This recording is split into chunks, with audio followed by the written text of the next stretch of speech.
Hello, I'm Alex Mansfield, the host of Manny Talks Shooting, and welcome to another episode. This is the shooting podcast where I talk to individuals all across the shooting industry. We'll talk competition, self-defense, concealed carry. If you like this content, check out our YouTube channel, Manny Talks Shooting. And without further ado, let's get to this episode. Manny Talks Shooting is proudly presented to you by D2 Custom Guns.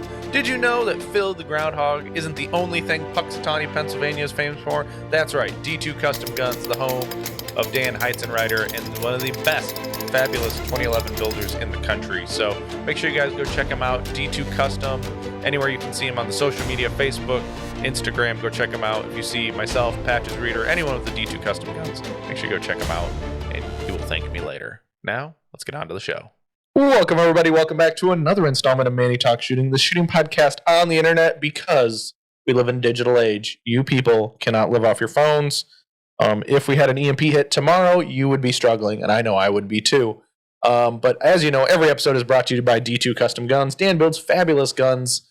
You know what? You should go get a gun, order it right now. You probably have a chance to getting it before the season starts, especially if you live in a cold climate like I do. So D2CustomGuns.com.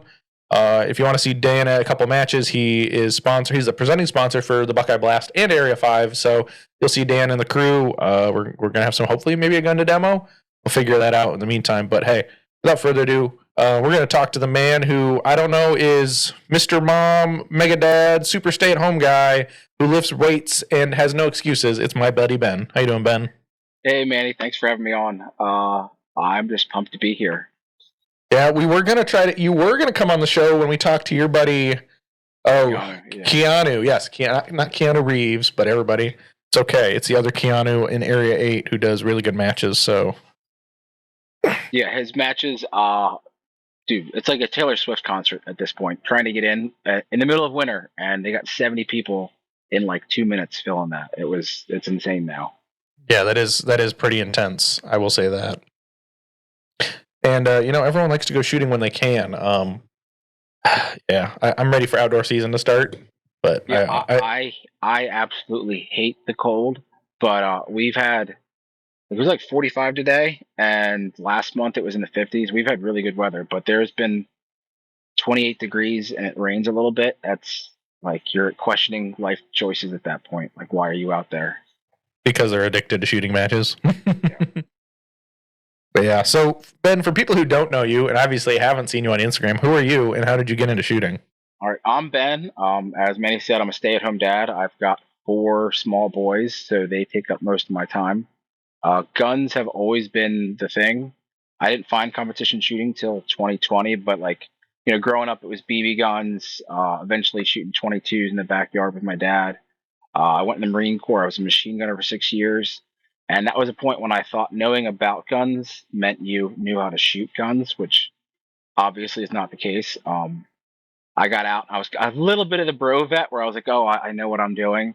And then I shot my first USPSA match when I was like 30, and I got beat by a 12-year-old girl, which was it's Sasha Danchek. She shoots open. Yeah, the monster. Yeah. At that point, I was dry firing, and I had competition buddies, and I had a huge advantage of I took a green ops competition class like 2 weeks prior, so that was a big wake up. But it was just like I thought I was good then, and then just seeing just what she could do and what like the M and GMs on my squad could do is just insane. So since then, I've shot maybe 20 matches in the last 4 years. Just having kids, it makes it really hard to shoot, but I don't have any other hobbies now. It's like I'm going to dry fire or I'm going to take care of the boys, and that's about it.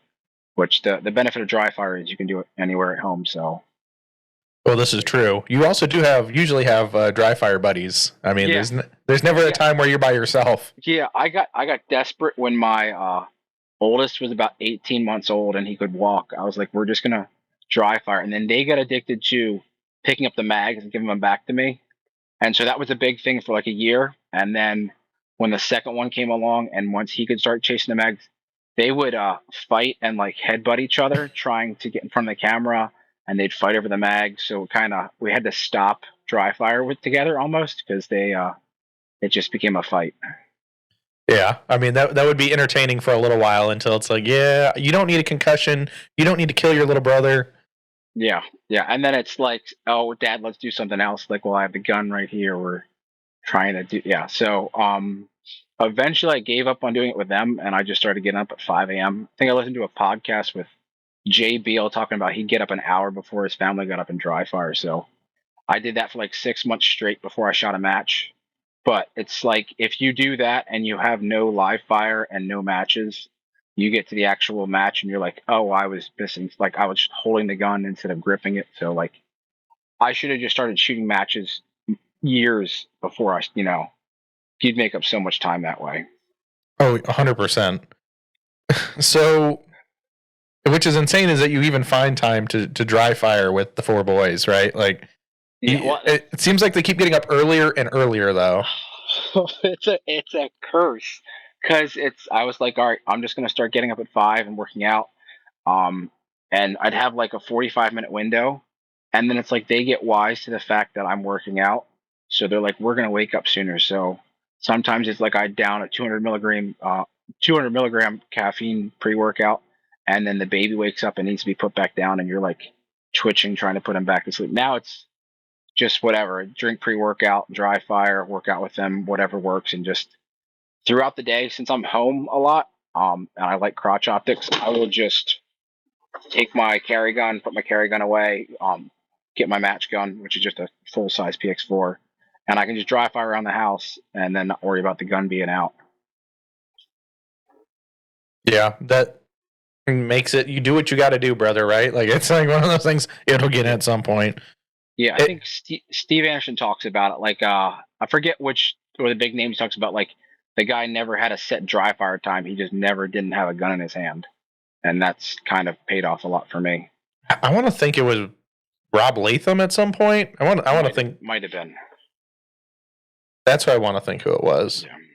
Yeah, between that and between dry fire and podcast, that's like my connection. Like people are like, oh, like I'm sick of like competition news or shooting, and I'm like, this is my only way. Like I know social media gets a bad rap, but that's like my link to people that actually shoot guns regularly. Because most friends and family, you have your gun friends, and then you have everybody else, and so competition is my link to gun people. Yeah, it is very difficult to you have your hobby, and that's the only you have your hobby and your hobby friends, right? Yeah, but it's like, oh, we have this hobby. Like we've got the CrossFit friends. They don't intermingle with the gun friends, or vice versa, right? Yeah, or you meet someone's like, oh, this is my boyfriend, or he shoots guns. It's like, does he like? I'm not being snobby. Like, yeah, you can like guns, but it's like, oh, he shoots a lot. It's like, is he weird like me and he shoots all the time, or is it just like, oh, like guns are cool and I like other things too? There's the competitor, the tech guy, and then there's the collector. Yeah, and I was the tech guy for too long. It was like, oh, I know about guns. I was in the military. I know what I'm doing, but like, I don't know what took so long. It's like I didn't know what I didn't know. Like I don't know how I didn't connect that you can shoot really fast and accurately. Because for my entire time in the Marine Corps, I was shooting handguns on my own, but it was like the 5-yard sniper. Like I'm going to sit here and shoot 5 slow, careful shots and never load my mag more than 5 rounds. And then it's like, it was such a waste of time and money. Mm-hmm. Oh, well, yeah. And for you, especially having to buy factory ammo, do you still have that? Do you still have that Hornady press like attached to your bench that you don't have? It's sitting.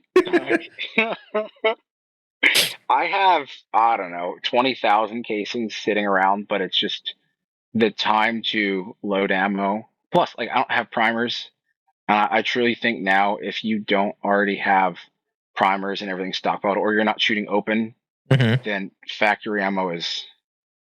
I think I do the Target Sports USA thing where they get not Target Sports is it Target Sports? Yeah, where they do the Ammo Plus membership, and you get like 8% off and free shipping. So 9mm is like 22 cents a round. So right, it's up there right now. If you don't already, I would agree with you. If you don't have the machine set up, you don't have the components, it makes like literally no sense because you can get ammo back to a reasonable amount of money, right? Yeah, and then I had like Keanu's one of them, or there'll be like people like their reloads are so sloppy and shoddy. It's like, is it really worth the hassle? Like the number of guys that are either loading for limited optics or open, and they're not being like very particular. Like I get it's just a local for some guys, but it's like that's just a headache. I would rather pay a little bit more if I can and just get factory and just make it work. Plus, I'm only shooting 6 or 7 thousand rounds a year. It's not 20, 30,000 rounds like guys are pouring out. Oh, 100%. I agree. Yeah. Like I said, if I wasn't shooting an open gun, I'd probably just be buying factory ammo at this point. Yeah. Open has so little appeal. Like there are so many. The more I learn about open, the more I'm like, nah, I have no desire to ever. I know. You guys think it's like Formula One racing, and it's not. I want a gun I can stick in my pants. If I can't stick it in my pants and carry it and do other things, then I mean, I can get a filster. I could get a filster. What's a? I And I dare could. you. I dare you. Crotch optics with your D2 custom gun. Yeah. I could do it. I had a buddy who did it with his honcho, and I'm like, that's a little above my comfort zone. I would do it if but I would do it at a match where every start is an unloaded start, so I have no chance of shooting my dick. Yeah. I'd be like, yeah, that's not that I don't trust myself, I just don't want to think about it. Yeah, that's and that's the weird thing is I'm so used to there now that the few times I've shot from a gamer rig, I like the draw might be slightly quicker from the gamer rig, but it's the confidence. Like if you grab that gun, that if I grab the gun appendix, I'm confident. Like yes, I'm gonna nail my grip, and that confidence carries through the whole stage. Whereas if I'm there, there's that little bit of hesitation, and then that like hiccups you the whole way through. Mm-hmm. Yeah, I've got no problem. Like I will say, I do not do enough crotch optics draws from my daily rig as I should, purely because I just leave it loaded. Right, I'm just like, gun at like holster comes out of pants. You know, it just stays that way. And in match, I mean, there's a crowd of guys that are like, oh, I was shooting from appendix, so like it doesn't matter. Like I am faster on the draw and the reload than Keanu is, and I still haven't beat him at a single stage because transitions, movement, all that stuff matters way more. Mm-hmm. So it really shows you like like in a self defense situation or whatever, like maybe your extra half a second, quarter second matters, but like you're shooting a match, there's so much more that matters than that. Mm-hmm. Oh yeah, there's a lot that goes into it. So I want to bounce back real quick. What made you decide to become a Marine? It was kind of one of those things where it was like I want to do the hard thing. In high school I was reading a bunch of Tom Clancy books, stuff like that. So I even read Clear and Present Danger. I was like, oh, I'm going to go in the Army and be the light infantry. I didn't know anything about that, but everyone always thinks the Marines are the tough guys, the badasses. So I was like, I'm going to go do that. And I can remember we were sitting at the dinner table at my grandparents' house, and my grandpa was like, "Oh, Ben, what are you going to do when you get out of high school?" And I was like, "I'm going to go in the Marines and be in the infantry." And my grandpa, like, I super conservative Christian family. My grandpa turns to my dad and is like, "You haven't talked this moron out of that yet." And I was like, "Wow, thanks, Grandpa." But then, once you go through boot camp and you're in the infantry, then your family flips a switch and they're like bragging. They're so pumped that you're in the military and that you're in the Marine Corps and the infantry. But I want to do the hard thing. I mean, it's kind of like a varsity football team. You'll have some guys that are really elite up there. You'll have some normal guys, and you have some guys that really shouldn't be there. The Marine Corps was, the best people I ever knew were in the Marines, and then some of the biggest scumbags I ever knew were in the Marine Corps. So, mm-hmm. But yeah, it was. I did 6 years, 3 deployments. I mean, like, I don't know if you want war stories. I'm not gonna tell war stories, but I had 3 deployments to Afghanistan. And then I was gonna go off to MARSOC, and I was there for like a week. And I remember you have this metal frame on your Alice pack. The metal frame broke with like 2 miles left, and so I just had this piece of metal just stabbing me on my back. And I was like, do I really want to do this for another 5 or 6 years at minimum? I was like, yeah, I'm done. So I got out and moved on from that. So, what was your favorite color of crayon? See, the orange obviously is the best for so many reasons, but the crayon and the glue, I just talked to somebody about this today. the crayon and the glue thing, it was like I got out in 2015 in the summer, and like a month later, that's when like the crayon and glue thing took off. Mm. Before that, it was just we couldn't count, and we had ASVAB waivers and stuff, so it was. So I've Well, never heard the glue thing though. I've heard crayons. I've never no, heard the glue thing. it was like Elmer. There was like a sale. Like I remember seeing it at the Marine Corps PX. There was like a huge sale of a bunch. The 264 pack of crayons and Elmer's glue sitting right next to it. And it's like, guys, get your refresh. It's like, no. So you're the first person to say orange because usually it's green and purple. Someone, I don't know who it was. It was Greg Robinson said purple, and I'm like, that's how they're just saying the first thing come off. They haven't actually thought about this. They haven't, You can mix like green and red together. Those, get real. Gotta have your cherry and your cherry and green apple, maybe. Yeah. I mean, it'd be better than some of the food we ate. So, yeah. Like, I've talked to guys in other branches or something. Or we go overseas. Like, we got to my first deployment. We were on a float in the Mediterranean, and then we had to get off ship in Djibouti for a month, and we were staying on an Air Force base. And they're like, all right, we're going to shove you in these tents in the corner. And they're like, like treat us like crap in their mind. In our minds, we were like, this is better than being back stateside. Like they had the best, they had the best food ever. It was incredible. And then, crayons would have been better than some food we ate. This is true. So which MRE was the one you enjoyed the most? So buffalo chicken was like the hidden secret, if you were a boot you can get one, only like the senior more experienced guys could have it. But it was that or the chicken noodle was pretty good. And you would think that the buffalo chicken would be kind of spicy and take you into a desert poop pile, but yeah, all of it. Yeah, it turns everything into a brick. It's it's like if you're back home, you go on a field up for a week and then you come home. It's not pretty. Yeah. I don't know. My system is way too regular to eat MRE. It would really mess me up. I don't miss eating those. I mean, since it's all you have, you learn the best ways to mix and match or combine stuff. Or some guys get serious, they're melting the peanut butter and mixing it in with stuff. And I'm too simple. I don't care enough about food. I know you like cooking.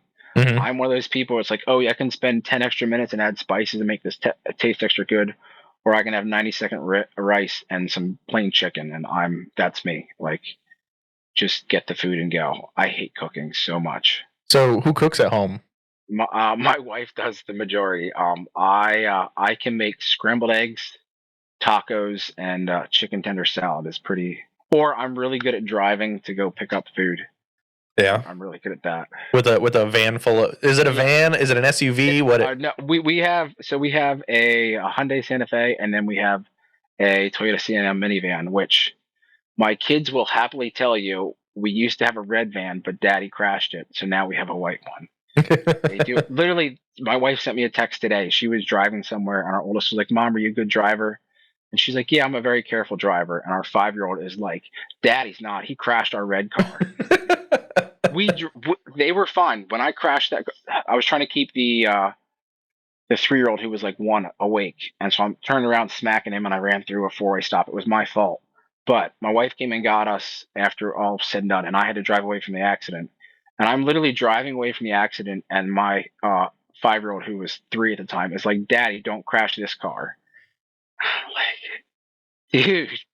No mercy. Anyone they can tell. Yeah, we don't have a red car anymore. Thanks. Well, it's okay. You got to get them around everywhere, and I don't know how you do it. You load all 4 of them up at once. Dude, what are they? 7, 5, 3, and maybe 1 now. You got 7, 5, 3, and almost 10 months. Thankfully, the older 2 are in school right now, in second and kindergarten. But my wife went back to work a week before they started school, after we had the baby, and we went to Sam's Club, and that trip ended with me. I was wearing the baby, and I had the 3-year-old over my shoulder, and I just had the other 2 hanging off the cart. There's a reason I work out, and it's mostly so I can just pick up 4 kids and walk when I need to, because it's right. It gets ridiculous. Oh, 100%. I don't know how you do it. I have a fur child. This is how this works. per kid works. Yeah, and I think it's a gradual thing. Like I joke, like I could go with any of my buddies in Marines, be like, "Oh, you think you're tough? Like here's my 4 kids. Go to the grocery store, pick out these 3 things, and make it home without losing any of them." But and try to do it in a time limit. yeah, Hard mode, my 30 minutes or parents, less. yeah, yeah. My parents had 5, and 4 of us are a year apart. My mom is psychotic. Like there's no other. I'm burning out with 4 spaced out. I don't know how my mom did it. It's nuts.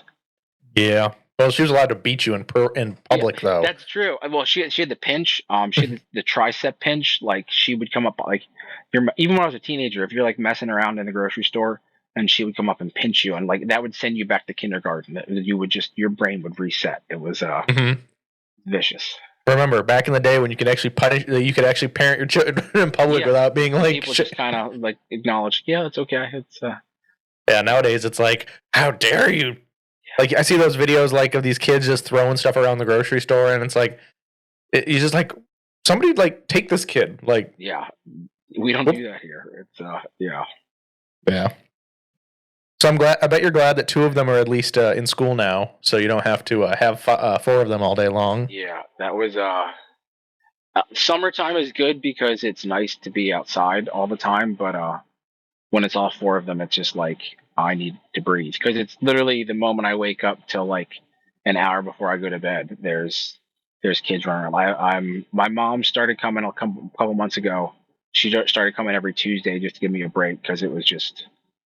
I don't know how moms in general do it all the time. I don't think men are like mechanically made to be stay-at-home dads all the time, and 2, women are just stronger than us in a lot of ways. It's nuts. Oh, 100%. Like I have a day off. Like if I have a day off from work, I'm like, I don't know what to do with myself. So I really don't know what I'd be like with, oh, this is my job. I have to make sure you're not dead by the end of the day. Yeah. Yeah. And then we're going to do it all over again tomorrow. Or it's like, I'm just trying to fold this basket of laundry and you're ripping it apart. It's, rule number 1, just don't fold laundry. Yeah. Yeah. And I've got this like panic in the back of my head that I need to make GM before the 5-year-olds are the ones going to shoot more before they want to start shooting. Cause once they start coming to the range too much, you're watching your kid. That was the cool thing about shooting with Sasha and her dad. The first match ever was I got to pick his brain about what it was like, but selfishly, I want to get a lot better before they become too involved with that. Right, yeah, because then it just becomes more about them, and you're just there you're hanging out, and that's what's going on. Yeah, I mean, it's cool. There's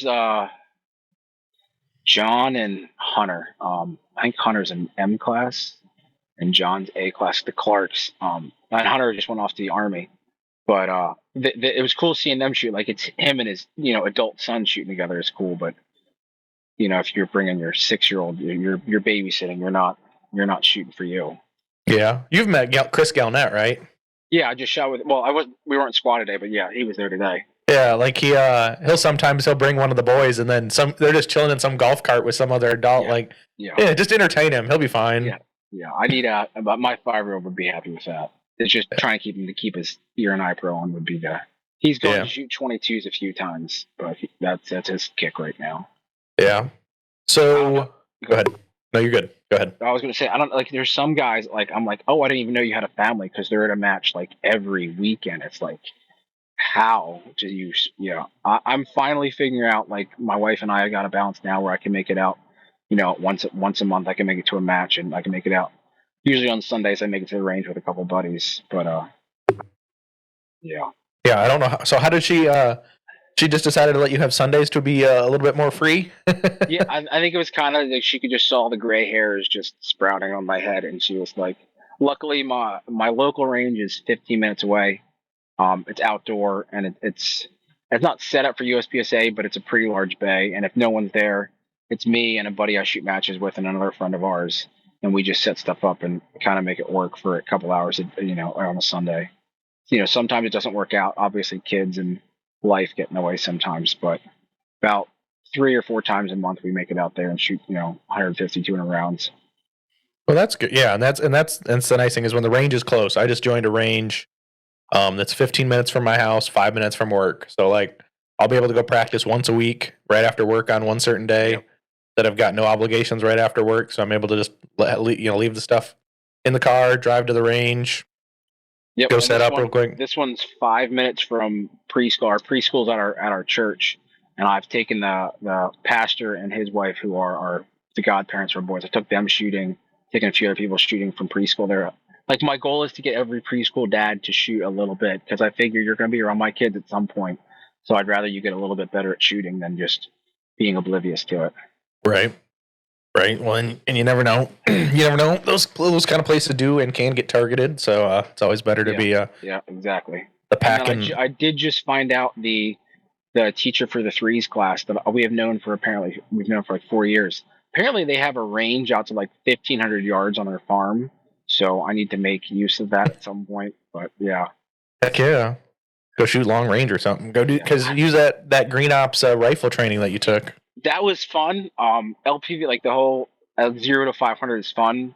But the guys that get so into long range, I don't know if I could have the patience for it. The whole way I got started dry firing is I bought those fancy KRG chassis for like bolt guns.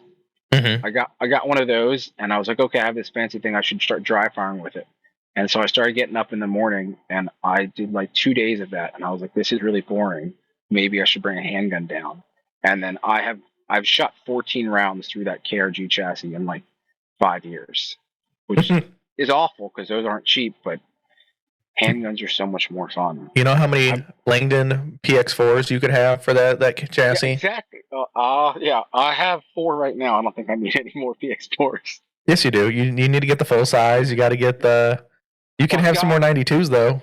Yeah. Well, I traded my 92 RDOs. So anyone listening to this, if you think the 92 is the superior option to the PX4, you need to shoot more, because even Big Ernest himself prefers the PX4. So PX4.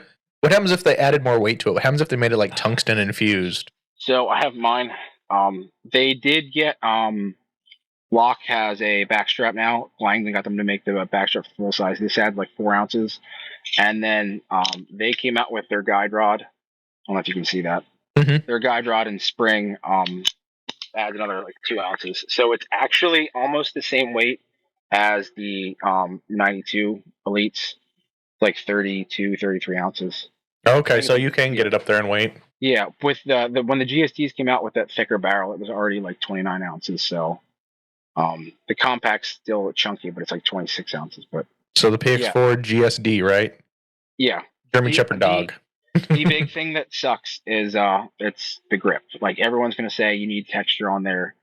They come with Talon rubber grips. These are the sandpaper ones, or you can be like Keanu. He has this like dragon's glass, this obnoxious sandpaper stuff that, like, if you would appendix that without a undershirt, you literally draw blood. I think he's a little psychotic for liking that much pain, but hey, I have some of that. It's like stair tread tape or like skateboard tape. It's like I think the Vert brand I have is called Vicious Grips.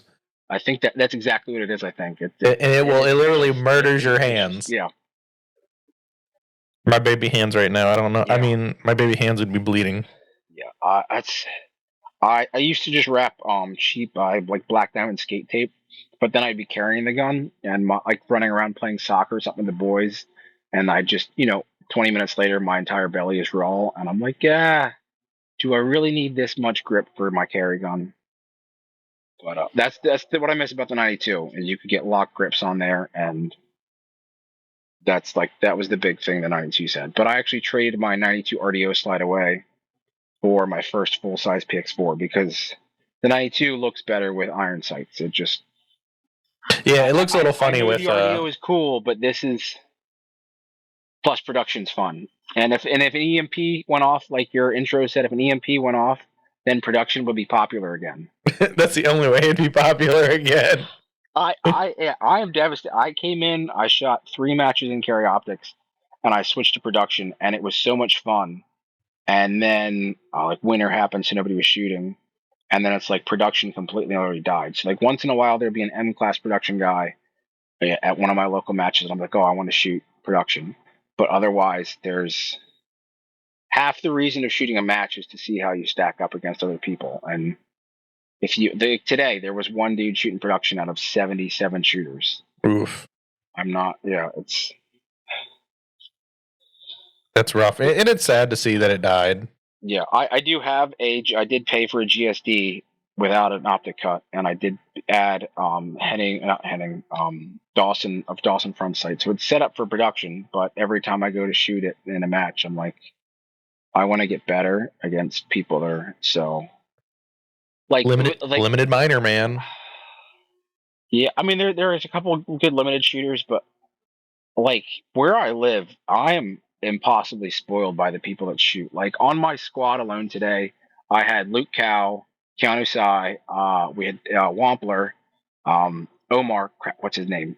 Another Atlas shooter, and there were like 3 other M class guys. So it's like, why wouldn't I want to shoot in a division that's similar to this? Like, yeah, limited optics is a little bit different for Wampler, but like it's like it's a blessing to be able to shoot in that division and like try and keep up and see where it falls off. Whereas if I'm shooting production, there's just no comparison. Like Yeah, I definitely agree. You got to shoot where the heat's at, right? Yeah. And that's kind of weird for me because I mean, there's a certain club where up here there's a bunch of open shooters. There might be 10 people in the match. Mind you, the match might be 45, 50 people in it. You got maybe 8 to 10 open shooters, which is really abnormal. But then, but that's all I shoot. I'm like, no, I'm going to shoot my open gun. I'm thinking about getting a new carry optics gun, probably get an MMP because I figured you're not going to get a limited optics gun, you know. Yeah, I'm still debating with it. Too much money. It's not that it's too much money. It's like I would rather have a second D2 gun. I have 2 open guns. One's not a D2, and I would rather have a second D2. So I have duplicates. But like if I want to just like dick around and like shoot carry optics at like real crotch optics and just be like, I don't care, shoot with at least something that's a little bit bigger because my carry gun. Or you get a PS4. No, I mean. I don't know. You guys and your Kool-Aid with your DA. No, you guys are fine. I like that you guys you're doing that. That's the fun part. It's Keanu and I are the big pushers in our area, and it's funny because he's gotten at least like 5 or 6 people at his matches shooting PX4s. Like they might not last, but they'll buy them. Or like the number of people on the internet that just randomly hit me up, and then I might not shoot with them, but the GMs or GMs that like are so set in their guns are just like, I don't want to shoot that weird gun. It's like, yeah. Well, just remember, none of you compare to Les Pepperoni and getting people to buy Berettas. Yeah. Him and I don't know if you know who Mickey Shook is with Carry Trainer. Yep. Those two, like I literally was driving to pick up my 92 Elite, listening to a podcast with the 2 of them. But yeah, I'm in 2 group chats with Les, and it's just that dude is just. It's like an encyclopedia of 92 knowledge, or just shooting knowledge in general. Yeah, I just every time I think of Les right now, I just think of Nathan Fillion in The Rookie as dude, like, can you imagine being his academy instructor and like not even knowing who he is, and then you just look up who is this dungeon master, and it's like, yeah, distinguished master and all, yeah. And he's so humble, like, because I'm looking to pursue the same career he's doing, and I hit him up, and I like, that's the dude you want showing up at your house at 3 a.m. Because there's a break in or something. Yep, just leave him some Adidas sweatsuits, and and he will make sure that you are safe. They should have had his department switch to 92s. Like that would have been. That would be pretty cool. And that's what's great about. Oh, go ahead. No, you're good. That's what's great about social media is like I get to talk to guys like Les or like all the other guys on the Langdon team, Brandon, Les, and Keanu, like guys that I would never meet are like I can just hit them up all the time. Les and Brandon were helping me out with 92s when I was still shooting Glocks. They were like the pusher for me to do that. And have you seen Les has a 92 sight pusher he has sent like all over the world for free? I was on the phone with him on like FaceTime at 11:30 at night, trying to get my sights, trying to get it to work, and he's just like, "Yeah, I'll help you out, dude." Yeah. Yeah, the sites that have gone around the world so many times. Yeah. So some of the absolute best people are shooting Berettas. The Langdons. I couldn't figure out how to take the firing pin out of my gun or something. There's like I am not a gunsmith or gumsmith. There's this right here, and it's staked, and I didn't know what to do. Amy had her son call me on FaceTime to help walk me through it. He's like 11. It's like, yeah, He's 11 now. Holy shit! I think he's probably like 12 or 13 now, but yeah, it was like 2 years ago. Wow. I don't know. I don't know how I got where I'm at. That so many awesome people want to help me out. I think it was like a this dude is pathetic and needs help kind of thing. But yeah, the Langdons have been made an amazing people to know and help out. And then just I mean, I get to shoot with like Luke Cow's a world champ, and he's just like here pasting targets with you and stuff. Or I mean, Gelnat, Keanu, Wampler, all of those dudes are national like scary like they'd be intimidating on paper, and they're just like, yeah, they're just gonna help you out, or they're gonna make fun of you and help you out. I mean, it's it's pretty awesome. Oh yeah, 100%. I mean, this community we have through social media and through practical shooting is insane, right? You'd never think we'd all these people you just have a common interest, right? Like, and most of us, for the most part, most people have to be closet competitive shooters, right? They're not like it's like they can't share it at their day job. It's like or even if you were like there's a couple dads at preschool like they're like, oh, I shoot, and they're like, oh, I know who Langdon is, and I'm like, I've been wearing Langdon tactical shirts for years. It's like, you didn't say anything. Like, I'm not being like, oh, you don't know what you're talking about. It's like, I can't let the full tism out of how much I want to talk about guns with you, because you're not really. Yes, exactly. Yeah, you can't you just like there's a guy at work, right? And he loves buying guns. Like, he goes to all these Wild Turkey Federation banquets and Ducks Unlimited stuff, and he just keeps buying guns. And he has safes full of guns that he will never shoot. So he coats them in oil, wraps them back up in plastic, puts them in their box, and stacks them in the safe.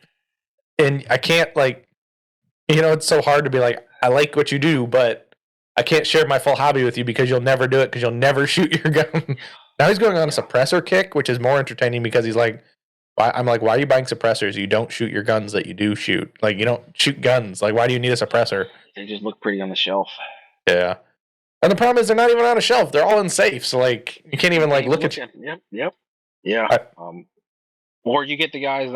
I do a small bit of customer service for LTT, and you get the guys that are like, I want a holster that doesn't wear my gun. I mean, shooting your gun is gonna wear it. Like, it's different priorities. So what is the answer? Is it a Filster holster or is it a Henry holster? I mean, if it has good retention, it's gonna scratch your holster. I mean, Henry is Filster. Yeah. I mean, but right now Henry finally answered the call. Thank God that somebody made PX. I mean, there's a couple other companies making PX4 holsters, but I love what Henry does. That's what I shoot crotch optics with. But I mean, the floodlight's great too. That'll actually save your gun a little bit more because it's on the light. Mm-hmm. I mean, if you draw your gun a lot, you're gonna unless you get DLC coating and all. I mean, they Cerakote right now. I wish we could get them to DLC, but I think it's too much money. Yeah. Now, does Henry have his own product line as well? Yeah. So he's got his own. That's this one. He's got his logo on it. So he's got stuff that's a little bit different than. I mean, he has a couple more options than what Filster does. Like he makes. From what I understand, Henry, if you watch this, yell at me. From what I understand, he makes all of Filster's products, but then he also makes his own with like whatever changes he wants and stuff. But Filster did just start making a skeleton for the PX4 for on the Enigma. I just don't wear Enigma that much that I want to spend another couple $100 to get that set up. Well, because you use a belt. Yeah, I do. Exactly. Yeah, Hunter's belt is amazing. I do have an Enigma, but it's for like I go for a run and I strap my wife's Glock 42 on. Not I don't want to strap. I don't know. I know people go for runs with heavy guns, but that just does not seem like a good time to me. Yeah, like I agree. Like, I would much prefer like an Enigma when you're wearing you're wearing running shorts, right? I don't run, but I do have those types of shorts. But I would agree, you'd want something to secure it like in a better manner when you're going running, right? Yeah. If anyone sees me running, it's from zombies, not because I want to choose to run. Yeah. Or like I like if you want to work out with I can't work out with a gun on. Like I'll have it in a bag if the kids aren't around, or, if I go to a gym, the gun's in a bag and it doesn't leave me.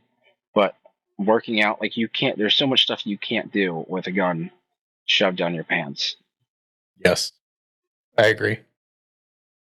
Yeah, Jim Carrey is interesting. I know some people are able to do it, but this is why I don't go to gyms. Like, one, I get up early enough to go to work. It's very hard to get up an extra hour to go to the gym now. Yeah. And just how things work. Like, I was about to message Joey Sauerland the other day. I'm like, dude, I have tell me what equipment I can buy at home and have, $500 or less, and I will actually do it at home, because being at home is much more. He is a monster. He'd probably tell me spend $500 and cold purge tank. Yeah, That's it. I mean, you just get bands. Just get some bands. That'll work. I don't know what a sandbag, bands, and some weights is what I use, and it works. But Joey is people give me like joke with me that I'm jacked and stuff, and then you see that dude, and it's like, no, It's like my shooting. Like normal people see my shooting, like, oh wow, you're really good. I'm like, no, watch like this grandmaster shoots. Like it's almost. I will say being in good shape was almost a handicap coming into shooting, because my ego was like, I'm in better shape than these guys. I'm going to run really fast and stop and shoot these targets. And what happened was I overran all these targets. I was starting and stopping constantly, and I didn't beat the people I thought I was going to beat. Like Wampler. Wampler has dancer's feet. That dude has no business being as smooth and fast as he is. And he absolutely just shreds the entire stage. Well, yeah, it's because he knows how to use that center of gravity of his and the choo-choo train rolling. Yeah, seeing him, all these guys shoot, it's like I did pretty well my first USPSA match. I think I shot a 72% on a classifier. So like, yeah, I'm joining USPSA. I'm doing this.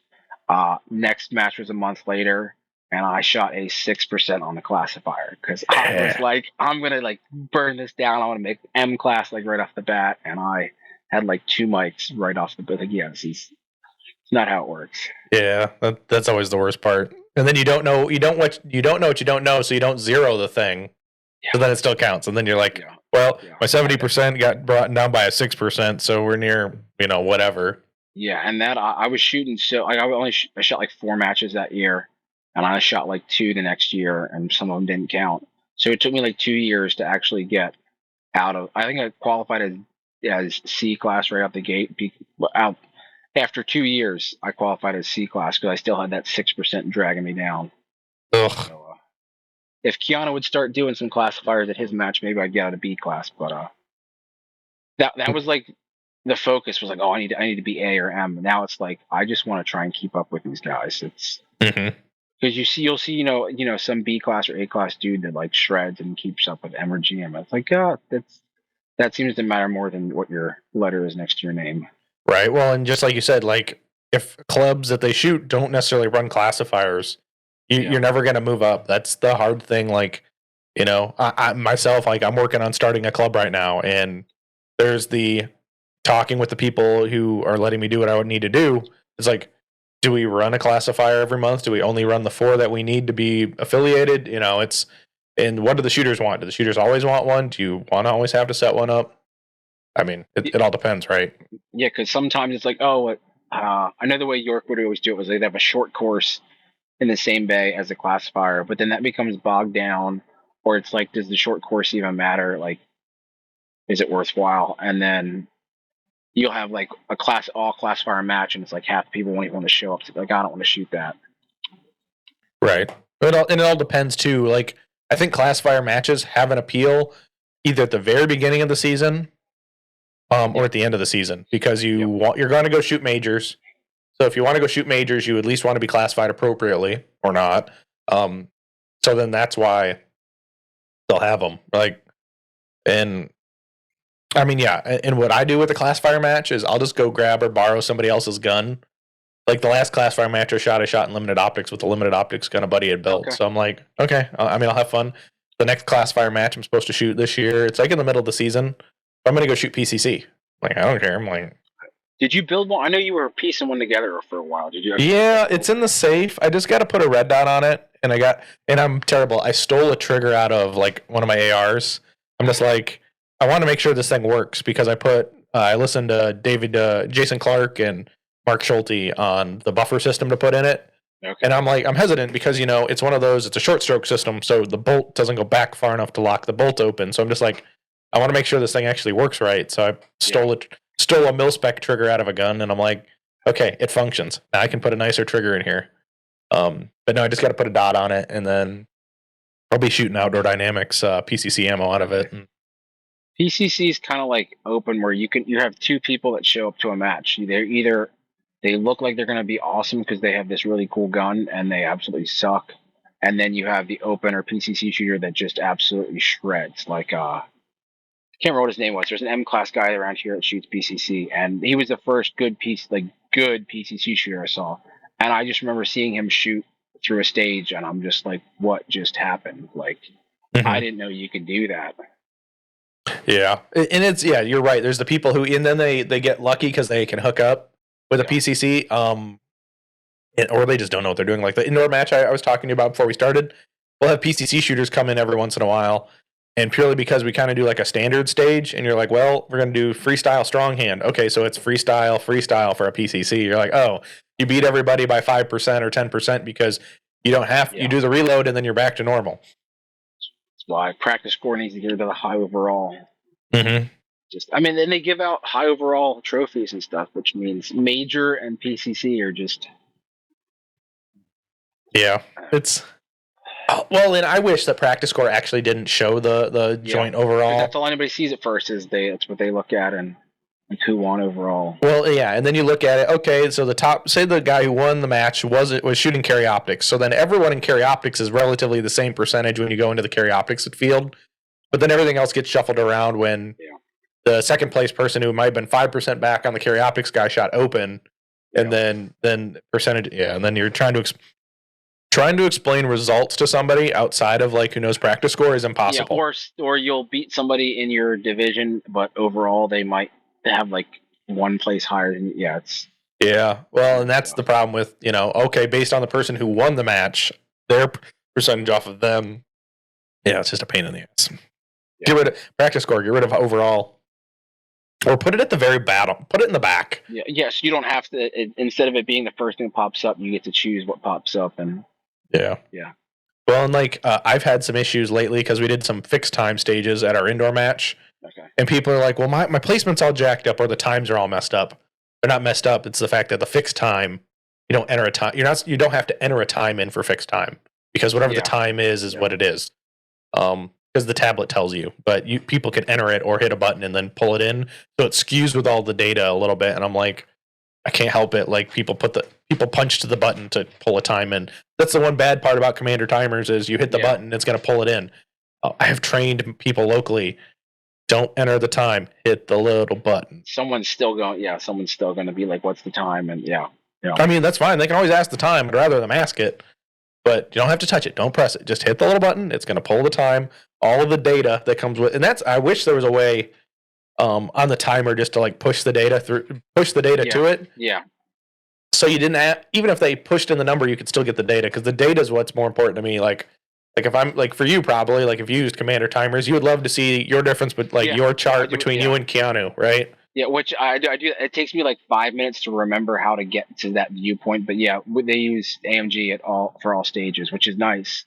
And then you're like, because it's like every little thing that you don't think matters. It's like, oh, that little tidbit actually mattered a whole lot. It's Thank you for checking out another episode of Manny Talks Shooting. I greatly appreciate it. And if you could do me a favor, please go patronize our partners when you are available. We have always, as the title sponsor, D2 Custom Guns. We've got Outdoor Dynamics, Make Stuff Better, 2 Alpha Apparel, Range Panda, Laugh and Load, Hunter's HD Gold, and Southern Bobby Q. Now, thank you. Let's get on with this episode. Mm-hmm. Right. And I guess the thing that matters probably the least is probably stage planning. Yeah. Well, unless you're picking a dumb stage plan. Well, no, that's the thing is last month, Keanu had the dumbest stage plan and he beat all of us by 2 seconds. Like the other M's and everybody else on the stage. Like he was running back and forth and it just worked. It's what is it Steve says? Something like a decent stage plan executed well is going to be way better than the best stage plan that you totally, crap the bed on. Yes, this is true. That is a Steve-ism and that is 100% true. And now the doggy is leaving. He's like, you're not talking about me, so I'm going to leave. I'm shocked that all the kids are going to bed, so I'm shocked that nobody came down. Like, I said goodnight, and my wife's like, they're probably going to come down. I'm like, oh, he has dogs, so he's not going to care. No, kids are fine. Well, you said something, so now they'll be like, yeah, he spoke about us. Yeah, someone's going to need something. Yeah. Exactly. But, so you said, I think in the pre-show, I don't know if you said it in the real show, you're going to actually some majors this year. So. Yeah, I wasn't gonna make Delmarva because it's my wife's birthday weekend, so I always like just wrote it off. But LTT was like, "Hey, we have 2 sponsored slots. Do you want to go?" So I'll be shooting with Keanu and a couple other guys that we usually shoot with, which that's at Thurmont, and then I'm shooting Maryland State, which is the end of the year or end of the season. That's also at Thurmont, which that one gets a lot of people are saying how like hard that match is and how much fun it is, but I've always been told that you need to go to a level 2 match to see where you really stack up because your local match won't really tell you. And then I found out a lot of people don't have like 10 masters and grandmasters running around at their local match. Like, I think I know where I stack up already because I have these. Like, I shot with giants today. They're super chill dudes. It's a little intimidating sometimes, like watching them shoot, but it's also like I could get to that level. But we'll see if a major is any different.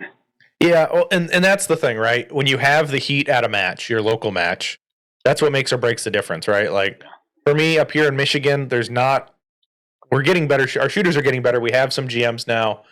I think when I said we had no heat, there was maybe 1 GM. Now there's I think 4 or 5 Carry Optics GMs now, right? Where they stack up, like in the area, they're doing pretty well, but they're not always going to be on top at the area matches or the level 2s. But yeah, and it really for them it depends on who else shows up better than them, right? But we're getting better, so which is nice. But yeah, if you have a match in like you're down in where you're at, where you've got Keanu, you've got Wampler who will show up, you've got these good shooters, then you really can see depending on that really test your consistency, right? Like say you do a 6-stage local match, well now you're going to a 12-stage major. Yeah. You've got 6 more stages to contend with. So you might be able to hold it together for 6, but maybe stage 7 and 8 is where you shit the bed. Not saying you do, but it shows that consistency on that. And that's where the major matches kind of if you fuck up a small stage at a major, you can come back. It's not like when you're like, oh, we're shooting a 4-stage local match today. Oh, well, there goes a third of the points because I bombed it, right? Yeah. Yeah. So you're in I guess you're actually in Maryland somewhere then. No, I'm in Pennsylvania. Oh, you're on the border, aren't you? Yeah. I'm right over Gettysburg's probably the closest people are gonna know. But I'm right by York's match, which is Russell, the area 8 director.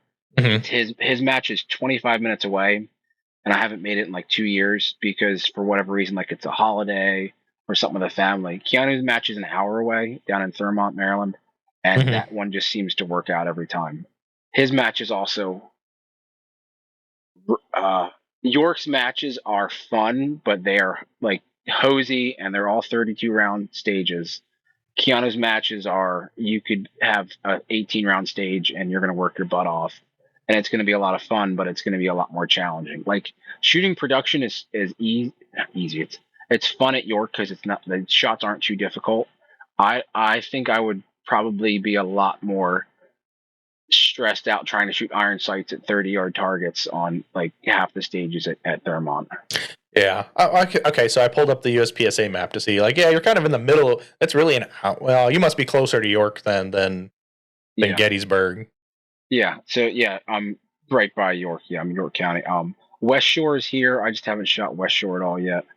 I hear good things, but I haven't. Yeah, I haven't shot it either. I've shot Shadowhawk a few times, but that was there was a day and night match that was going on. Those were a ton of fun. You shot 6 or 7 stages during the day, and they had like some physical stuff. And you shot 6 or 7 stages at night. But that company kind of imploded. But I got 3rd place. I got a trophy from that, so it was cool. I was wearing a bandit shirt from Bluey and shooting crotch optics. So David Blanton of the Humble Marksman has a Metallica muffin shirt, and I'm like, yes, I want that. Muffin is like I think Muffin is the best character on Bluey. That's I think if you've seen the meme, like parents think their kids is Bluey, but really your kid is Muffin. Yes. My 3-year-old for sure is Muffin. That's he knows how he's got life made. He's got life figured out. Yeah. Now, speaking of that, what is on the TV most of the time? If the kids are watching TV, what is on? It depends on who wants to watch. My oldest likes this show on YouTube called Outdoor Boys. It's this dad who was a traffic lawyer and grew up in Alaska, and he has I think it's the most famous outdoor show on YouTube. He retired, like he just makes millions now doing YouTube. And I was like, oh, who's this pudgy dude taking his kids out in the wild? I can do that. So I took 2 of my kids out, and we live 5 minutes from a state park. So I took 2 of my kids out, and we got like a mile from the car, and we got lost. And I had to carry both of them. And I was like, if I was out of shape, this would be super sketchy right now. But so he loves that show.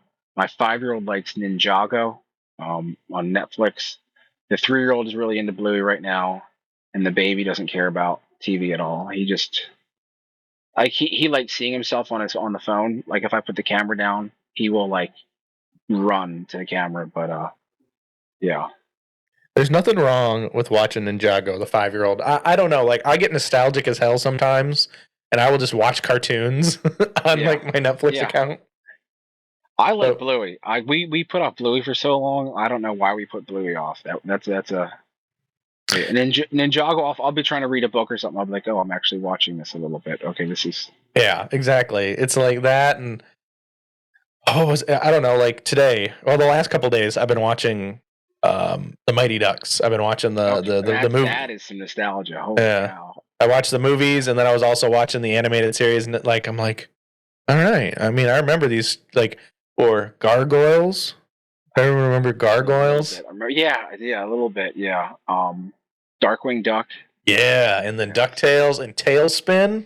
Yeah. I mean, cartoons, man. Cartoons were way better back in the day. I mean, they didn't teach you anything. They just were like, stuff.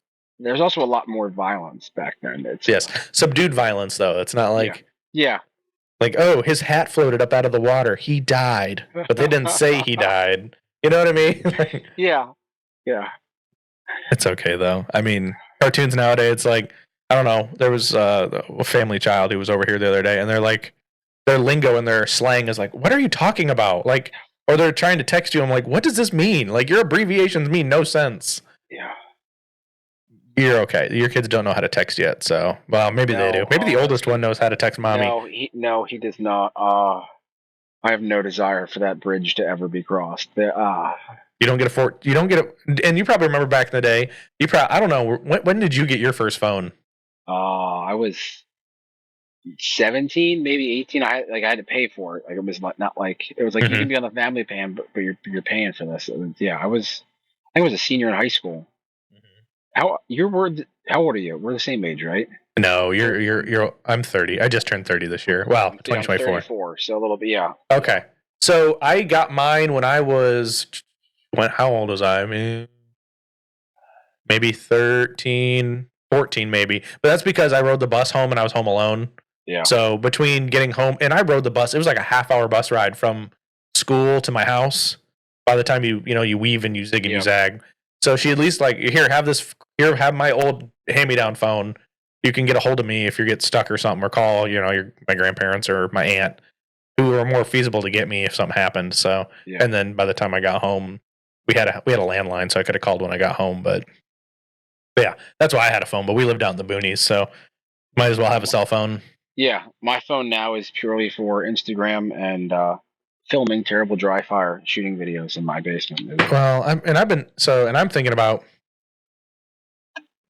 having a second phone, right? Like, there's always like the phone you need to be able to get a hold of people on. Yeah. And then there's like the phone you need for influencing. Yeah, my wife has 2 phones for work, so I joke that she's a drug dealer, but. Right. Wow, wait, does she have a pager too? No. She'd be really a drug dealer if she had a pager. Yeah, that would be. I mean, explain the money, but. Right. Whatever keeps me, as a trophy husband, whatever keeps me fed and happy, I guess. Right. Well, yeah. I remember you told me, like, yeah, it makes no financially makes no sense for me to get a job because it's the mental thing. Like right now, like people are talking to me because I'm looking to become a cop. It's the career path I'm looking into, and because you get make like maybe 5,000 more this place. I'm like we're not doing this for money. Like we're probably gonna lose money, between having a nanny and stuff. But it's the mental sanity check is what I need because 4 kids all the time. I want to talk to adults. Like that's part of what shooting's become. Is just the chance to go talk to adults about not sickness or boogers or talk to moms in the pickup line, man. You got to talk about them to the school pickup line. Or I'll go to a playground and the dads will be talking about sports or boating because there's a big lake nearby. Like those things are fine, but if we're not talking about shooting, I'm just gonna go play with my kids on the playground because it's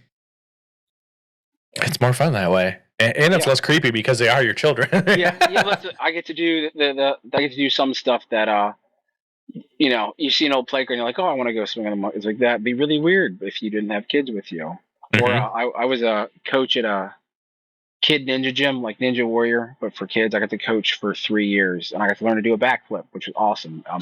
If anyone is in the Littlestown area, go to United Athletics. They have an awesome place, but that stuff would have been really weird if I was just like some dude showing up without kids. Like I want to jump around and do this stuff. Yeah, that'd be a little weird. We just need to get your oldest into hockey. Yeah, I mean they went to one game. We made it through the first period for a Hershey Bears game, and then they were like, "We want to go." But it was late, like I think it was like 9 o'clock, and they were done. Yeah, that's the problem with hockey games. Like they start super late. Like I mean, everyone's a hockey fan now. After the USA Canada game, everyone's a hockey fan. So yeah, you freaking jump. I mean, it was the best pro game out there this year, though. Like the spike thing, the NBA All-Star game, the flag football game they have for football, like or the home run derby for baseball. I'm like, it all sucks, guys. Like, put America versus Canada. Now, if we weren't little bitches, we could have had Russia have a team and been like, yeah, USA versus Canada versus Russia versus like Rocky IV all over again. Yeah, exactly. But no, we had Finland and Sweden and Canada. It's okay. Sidney Crosby is no longer undefeated in a Canadian jersey, by the way. Suck it, Sidney. My wife she was a Pens fan for forever. But her job takes her to New York City a lot. So she's like, I might as well just start going to Rangers games, which she goes to for work. Like they'll take brokers and stuff. So I've never been a big sport. Like I played soccer in high school a little bit, but I've never been one to watch. And the first time I ever went to a professional game, I went to a Rangers and Devils game, December of 2 years ago. So December of 2023. And that my intro to a professional game was Madison Square Garden. Like if you're gonna, that's a place to be, right? Yeah, and then a month later we went to the Hershey Bears game, which was cool, but like I had just been to Madison Square Garden, so I was like, oh, this is not quite, right. So speaking of that, like I'm taking my old man to it's our first time ever going to an NHL. Well, I think he's gone to an NHL game. My first NHL game. I'm taking him to see the Chicago Blackhawks at the Blackhawks versus the Penguins. The Penguins are coming there. So we're that's going to be exciting. That's in April, but I sit ever. Like I was blown away. Like people keep every time the puck comes near your goal, people are. My wife was like 7 months pregnant with our youngest, and she didn't sit like the whole time. I'm like, I just want to sit in the seat and watch the game, and you guys are making me stand up. Like. Oh yeah, and the chirping is the best part about it, right? Like you just chirping at people. My favorite thing is I'll scream, "You bum!" Like it's usually at the ref because the refs usually like at the little league when it's the minor league, our local minor league team. The refs were terrible at the last game I went to, and I'm like, I could have called half of these. So I just screamed, "You bum!" Hockey fans are one of my buddies from the Marine Corps, huge Jersey Devils fan. Like has a tattoo on the back of his calf. But like he got kicked out of a Devils game because he had a bet with his brother. Like every time they scored a goal, he could slap his brother across the face, and he had like half of the crowd around them watching, and he's like flicking his hand, like winding up and cracking. and they're like, you need to leave. Yeah, they don't like you beating up each other too much. Well, that's the thing. Like USPSA doesn't really have that kind of.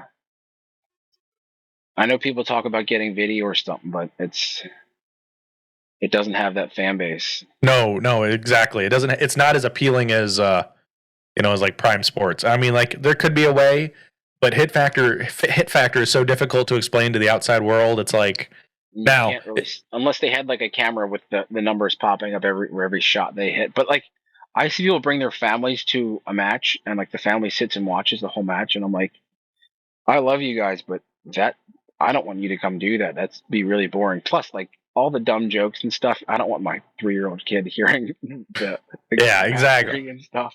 Yeah, the things that the kid will make you question their sanity. Yeah, I put up one video for my match, and like the dude taking the video, Chris, was like zooming in on my ass a bunch. My wife's like, "Should I start getting worried about how much guys are checking you out?" I said, "No, I think we're okay." But it's usually like I love doing it. Like right when they say they hand you your phone, I'm just like, okay, turn on, yep, turn it off, and then start it again right when.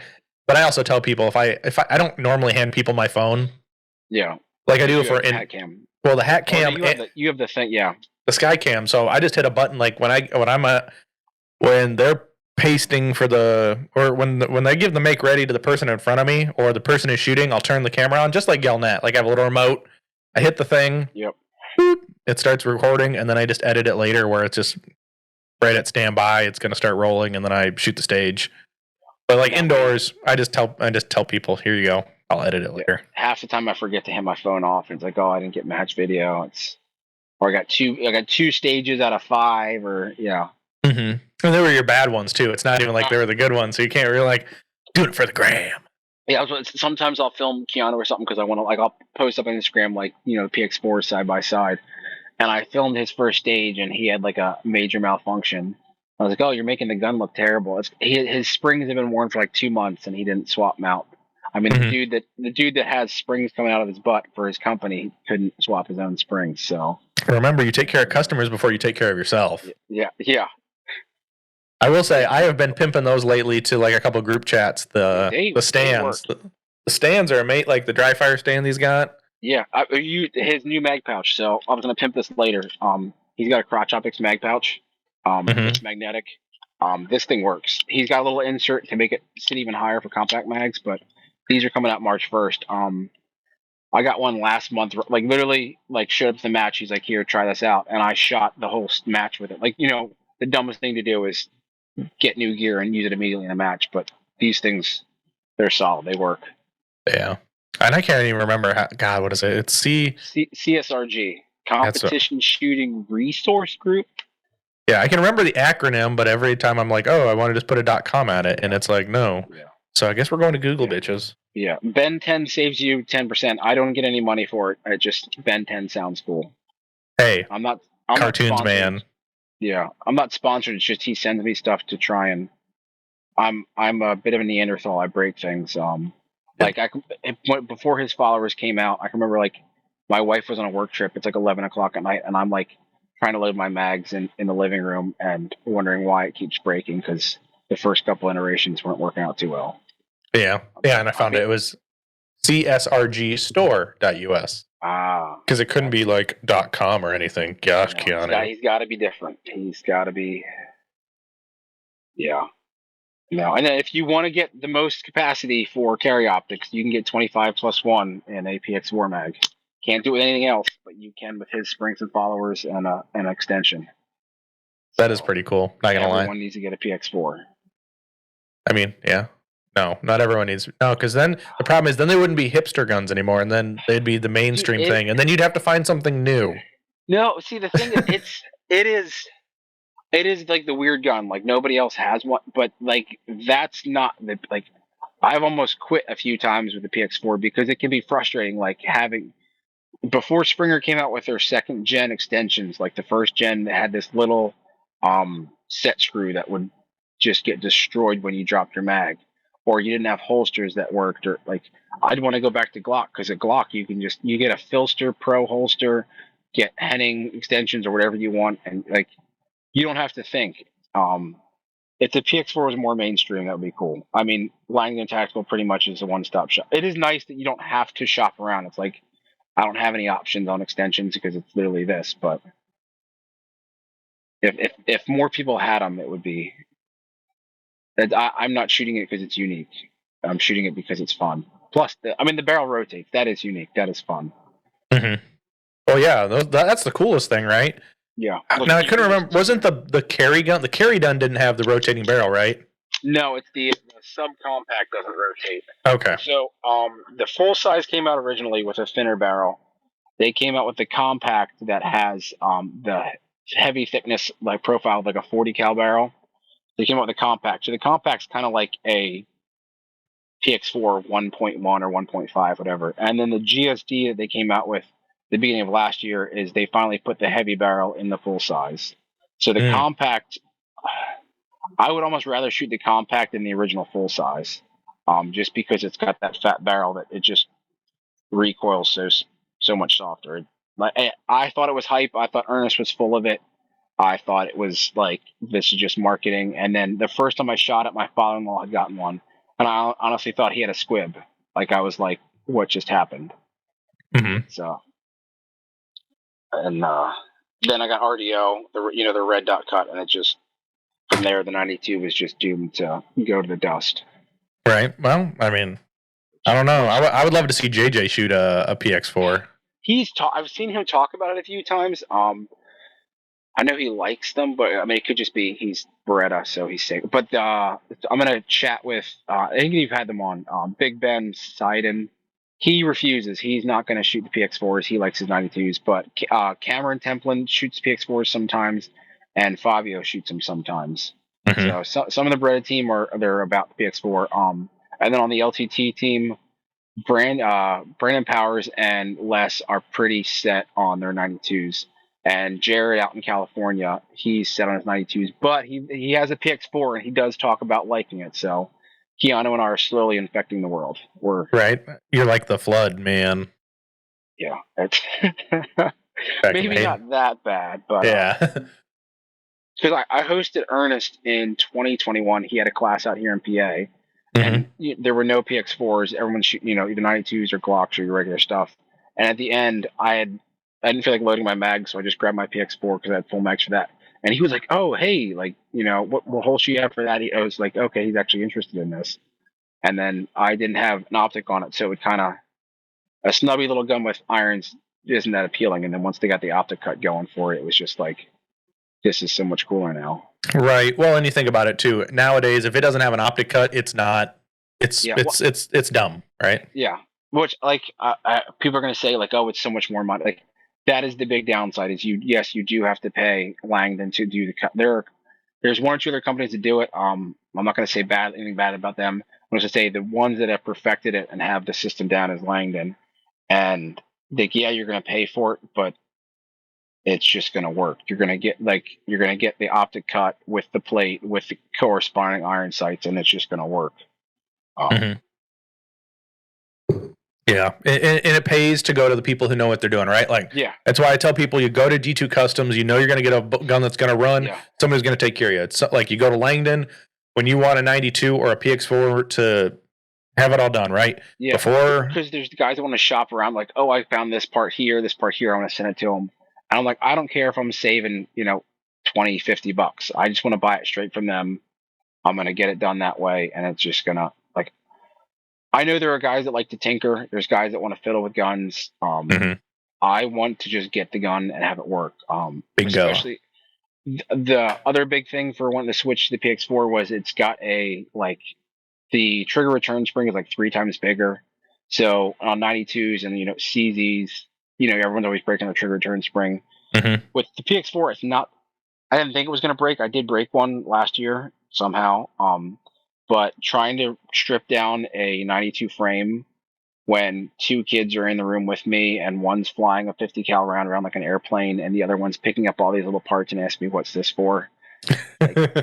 I'm not a gunsmith, so like it would be like an hour to do a trigger return spring swap. And Ernest is like, that's supposed to be like 5 minutes. I'm like, that's not how it works in this house. Yeah, this is the house of the boys will destroy. Yeah. So yes, striker guns require even less maintenance, but there's something about a double single that there's a lot of things with double singles, but you can't beat the trigger on a double single. Mm-hmm. Yeah, I mean, exactly. All right. And like, I'm not a tinkerer either. I just like, set gun up, please, Mr. Dan. Okay, here is gun. Thank you. You know, I don't fuck with that shit. And then, yeah, I agree with you. You go to the place that's going to get it done, and I'm glad. Although, you know, when people do say, "Oh, it'll take a 5-minute job," no, I plan for like 5 times longer, just because I'm like, I's not smart. Or I've got a buddy, Nate. He 3D prints everything, and he's one of those guys. Like, he almost gets excited if something breaks at a match because it's like, oh, he gets to mess with it now. It's like, no, I don't want to do that. I don't want to think about what extension or what spring goes where. Or Mm-hmm. guys will ask me, "What do you have in this?" I'm like, "Whatever they sent." Or when Ernest came up with their guide rod and spring, it's like a variable power spring, whatever that. It's like 7 pounds when it's open and 20 pounds when you compress it, something like that. He sent them to me and Keanu like a year and a half ago before they came out to test them out. And Keanu is a little bit of a nerd in that he could explain to Ernest, but I was like, "Oh, this just shoots more better. Like, it returns better for me. I like this. I'm a simple person. I'm not like, oh, you need to change this around." It's like, I'm the test dummy that's this good, this bad is the equivalent of what we get. And I didn't break it. Yeah. Yes. It didn't break. I joked with myself. I was supposed to fly out to the Langdons this week, but everyone got the stomach bug, so that didn't happen. But I joked with myself that, like, if they saw what I do to my guns, they would be like, "You're not going anywhere near any of the customer guns," because it's just not a good thing. Exactly. But yeah. Oh, yeah. I'm exactly the same way. Don't tell me to. You can teach me to hit a button and do it, but I don't know. Yeah. Well, the PX4 has, when Beretta made them, they made the magazine lip is a square, which they did them with the 92s as well. And then Mekgar came out with the 92 mags, and they rounded it so when you're sticking a reload, it's not going to catch on this square hard 90 degree.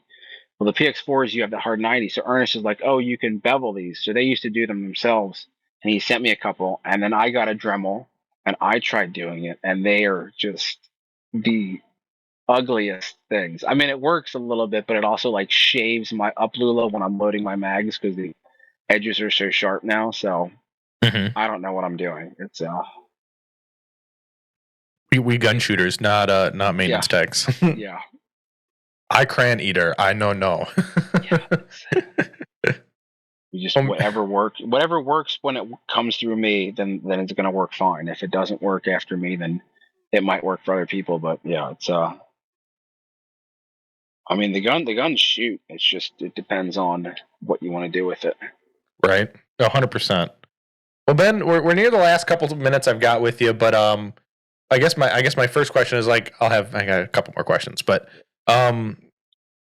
what is your, so I mean I didn't actually get to catch your goals. I mean, I know you made one, I think, before your kids start shooting, but what are your goals?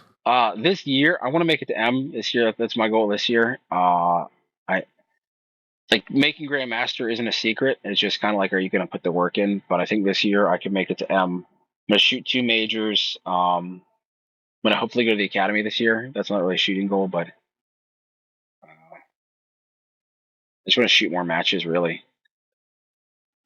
Mm-hmm. Those are good goals. I would say they're attainable. I mean, as long as the family doesn't all get sick at the same time, and you're like, yeah, it's getting the stomach bug with your spouse when you have little kids is not a good time because it just rotates, right? It never leaves. Because all the kids get it, and this is the second time this has happened. All the kids got it, like it staggered through them, and then my wife and I got it at the same time, and you both want to feel like dying, and then the baby's like, "Hey, I need something. I don't care that you're sick." Exactly.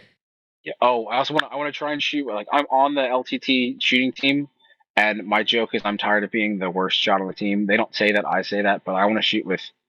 The problem is one dude's in Hawaii, one dude's in Cali, Les is in Florida, so trying to shoot with them is I can shoot with Keanu, so I got that one down. Yeah. It's almost like he doesn't count anymore. Yeah. But yeah. So other than that, obviously, this is the part where I let you. We've talked about them organically, but go ahead and plug all your partners or sponsors that you want to shout. The only formal sponsor is LTT. I'm signed on the team. They are amazing people. I was a huge fanboy before I had anything to do with them. I was one of those like bro vets. It was like I hate the 92. It's dumb because I hate the M9. Right. And then I was like, this Ernest guy seems to know what he's talking about, and I got one. I was like, I don't know anything at all. But they've been amazing people and helped me out. Like before I was, I'm still a nobody. I'm still just me. But they've been awesome people, and everyone I've met that's shooting 92s or PX4s have just been awesome people. And then Keanu CSRG is not technically a sponsor, but his mag pouch is coming out March 1st. He does have awesome spring and followers that you can get up to like 24 rounds in a mag. And he's just a good dude. Like I don't get any money from them. I don't get any money from him at all. It's just he's a good dude and he makes awesome matches. So if you shoot in the Area 8 area, you should go shoot.